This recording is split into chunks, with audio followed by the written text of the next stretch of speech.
بله دم باش به فلتسعى إلى تعميق الانقسام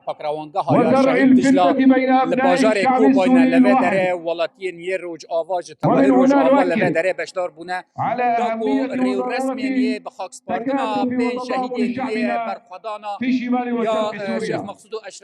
ومعهم كل الأحرار في علو سوريا في هذه المرحلة الحساسة، وذلك لسد الطريق أمام كل من يحاول البيع للأمن واستقرار المنطقة أو جر السوريين إلى صراعات داخلية تخدم أعداء الشعب السوري وحده. أيتها الجماهير الوفية،